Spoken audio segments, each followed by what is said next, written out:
Saludos cordiales, bendiciones para todos. Este es su canal Vida y Biblia, un canal donde trataremos temas bíblicos y temas relacionados con la vida cotidiana. Sean ustedes bienvenidos.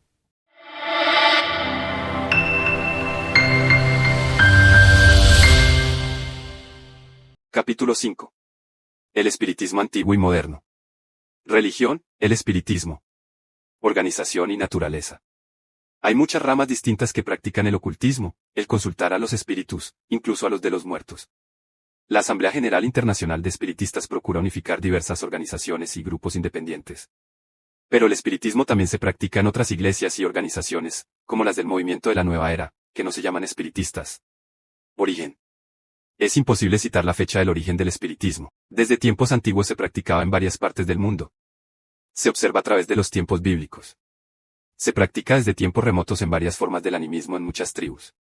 La forma moderna en Norteamérica tuvo su origen en 1848. Autoridad, las revelaciones recibidas de los espíritus a través de los médiums. En la forma moderna, los escritos de A. J. Davis, A. Conan Doyle, Alan Kardec y otros.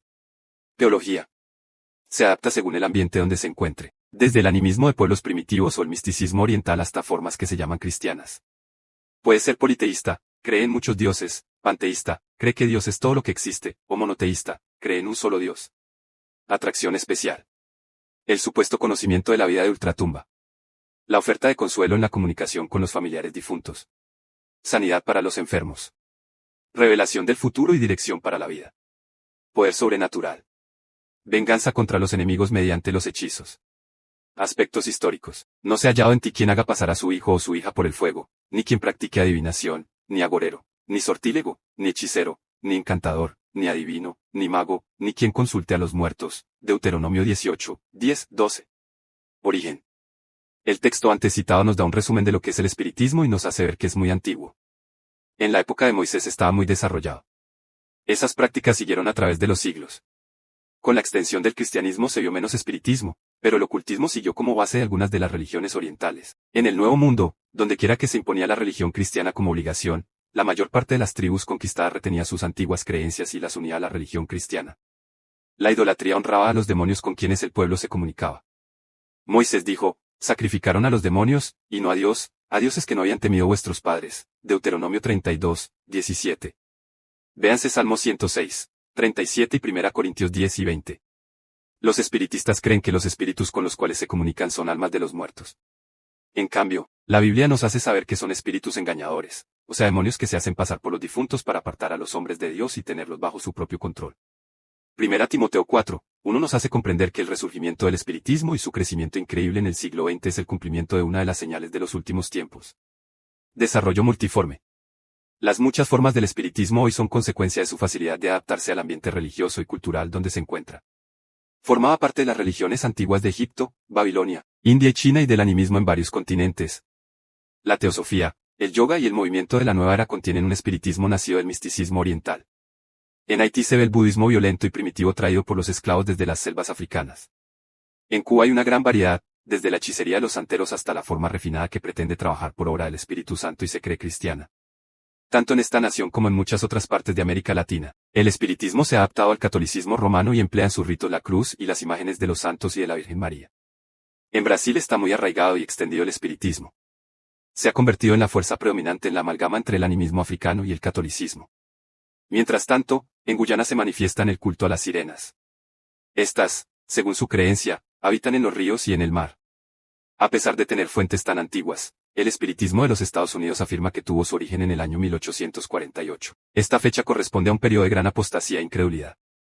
Sin embargo, el alma humana siempre busca contacto con alguna realidad espiritual, alguna manifestación sobrenatural de poder. En 1847, A. J. Davis publicó un libro llamado Las Revelaciones Divinas de la Naturaleza. Contenía los fundamentos y la filosofía del espiritismo moderno, y preparó el terreno de tal forma, que Davis es reconocido como el Juan Bautista del espiritismo.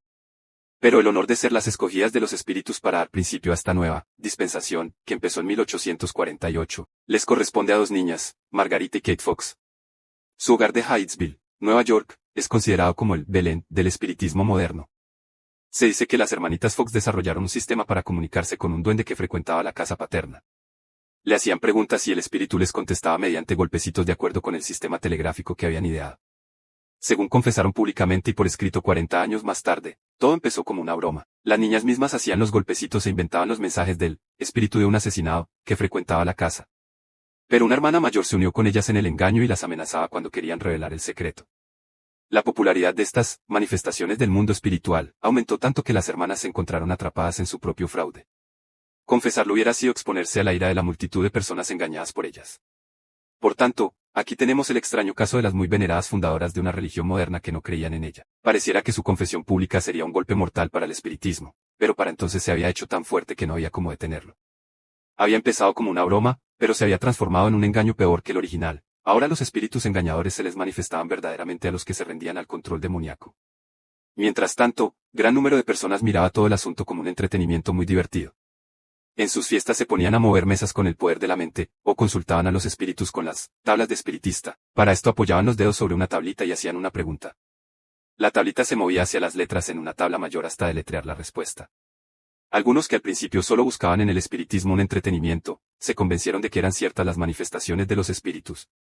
La Primera Guerra Mundial le dio gran impulso a la práctica de consultar a los difuntos. Los familiares de los soldados muertos buscaban consuelo en el espiritismo. En sus sesiones oían una voz que les parecía la del finado que les hablaba por los labios del medium. La voz se refería a sucesos conocidos por los parientes, pero desconocidos por el medium. Cuando se le preguntaba por la vida de ultratumba, contestaba que todo era muy bonito y que los espíritus gozaban de armonía y felicidad. Al aumentar la popularidad del espiritismo, se comenzaron a publicar libros para los que querían aprender a comunicarse con los espíritus, rendirse a su control y desarrollar así sus facultades de medium. En la América Latina son fundamentales los escritos de Allan Kardec. Los libros de dos novelistas populares, Arthur Conan Doyle y Stewart Edward White, dieron un impulso tremendo a la extensión del espiritismo. En 1893 se organizó en Chicago la Asociación Nacional Espiritista, la más fuerte de las organizaciones de esta religión en los Estados Unidos.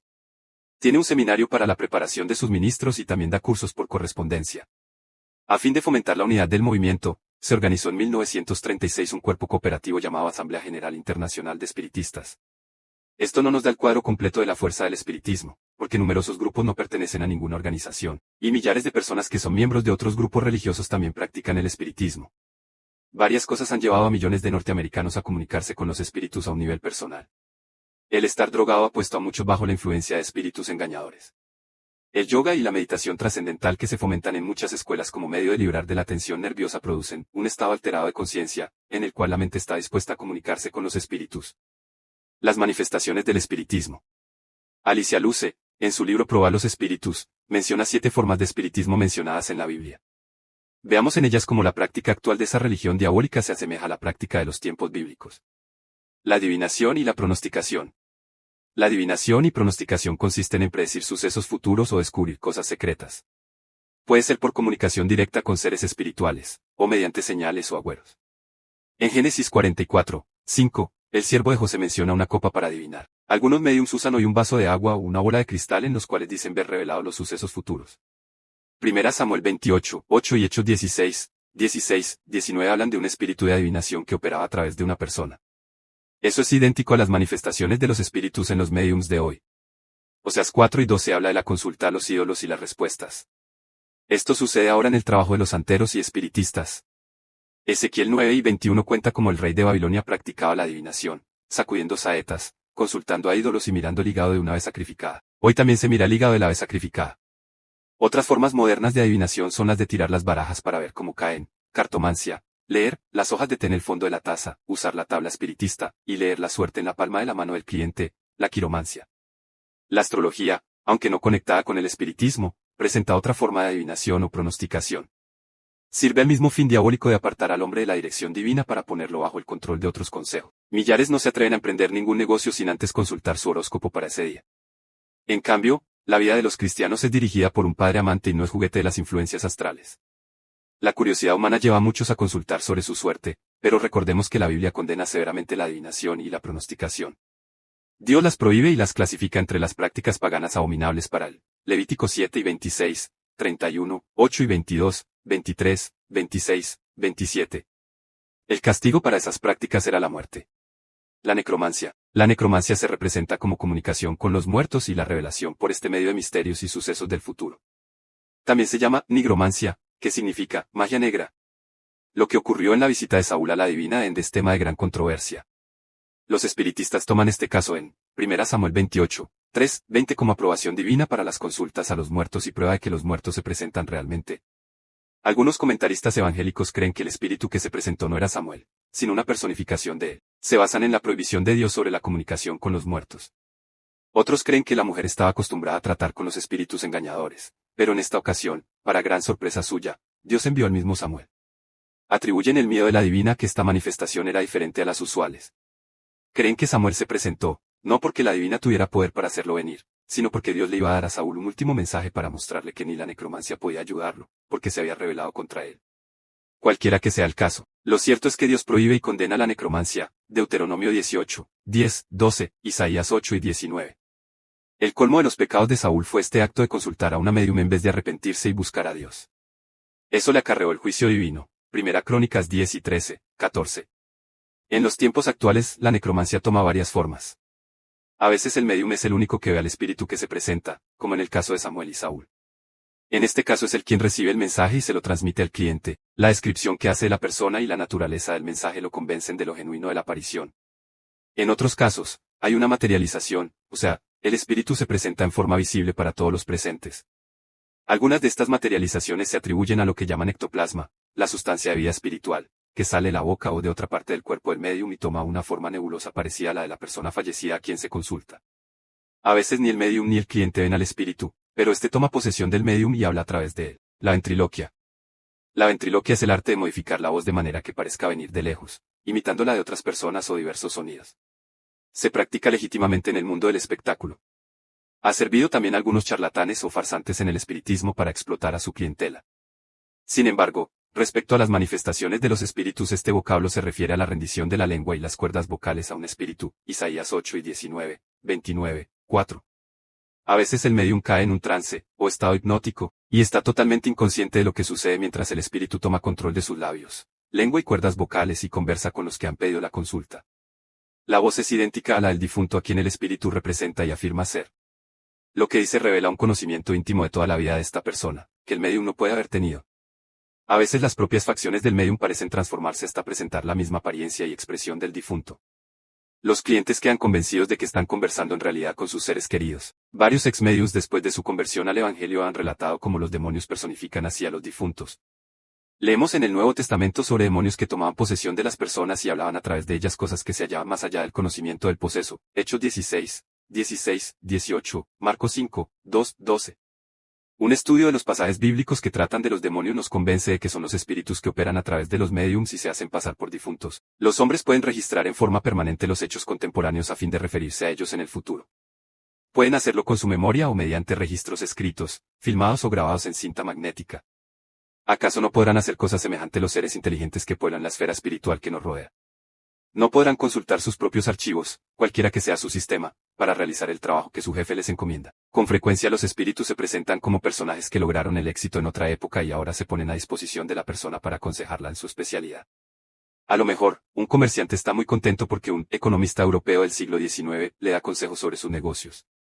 Millares de enfermos acuden a los médiums para recibir el diagnóstico de su mal y una prescripción médica de parte del control espiritual, que afirma haber sido un gran médico en la vida anterior. Repetidas veces los mensajes de ultratumba, que aconsejan la inversión de todo el dinero del cliente en determinado negocio, han tenido origen en un complot entre el médium y un cómplice para estafar a la persona. Algunas de las predicciones son acertadas, y algunos de los mensajes vienen realmente de los demonios y no de un farsante. Pero aún así, son incontables las veces en que el fiel cumplimiento de estos consejos ha producido solamente la desilusión, el desengaño y el desastre. Los demonios son espíritus engañadores. Antiguamente hablaban mentiras por medio de los profetas falsos. Continúan esta actividad en la actualidad, y es una de las señales profetizadas como características de los últimos días. Primera Reyes 10 y 12, 19, 23, Primera Timoteo 4, 1. Dios permite que los espíritus mentirosos engañen a los que no quieren recibir la verdad. Segunda Tesalonicenses 2, 9, 12. En su palabra, le advierte claramente a su pueblo que no crea todo espíritu. Primera Juan 4, 1, 3. La magia. El diccionario establece una diferencia entre la magia blanca y la magia negra. Llama blanca a la que hace uso de medios naturales, y negra a la que se practica mediante un pacto con el diablo. Es decir, la magia blanca viene a ser el conjunto de artimañas de los prestidigitadores y cosas por el estilo para entretener al público, mientras que la negra es la nigromancia.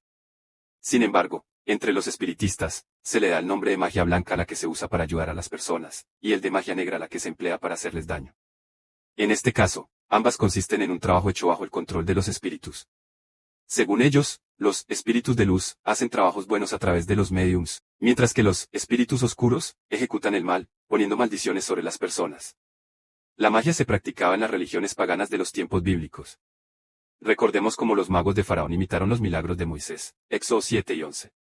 También había magos en la época de José, Génesis 41, 8, véase también Daniel 4, 7, Hechos 8, 9, 24, 13, 6, 12, 7 y 19. La Biblia usa las palabras encantadores y hechiceros como sinónimos de magos. Se ve por estos pasajes que la magia está en pleno conflicto con Dios. Al convertirse los que habían practicado la magia en la ciudad de Efeso, quemaron sus libros sobre este arte diabólico para que no cayeran en manos de otras personas, aunque pudieran haberlos vendido por un alto precio. Esto debe servir de advertencia para el día de hoy. Las artes mágicas y el evangelio no pueden mezclarse, aunque haya mediums que utilicen la Biblia en sus sesiones. Entre las prácticas mágicas de la actualidad, se encuentra la levitación, que consiste en hacer que un cuerpo flote suspendido en el aire. Esto se hace con mesas y otros objetos o con el cuerpo de una persona en estado hipnótico.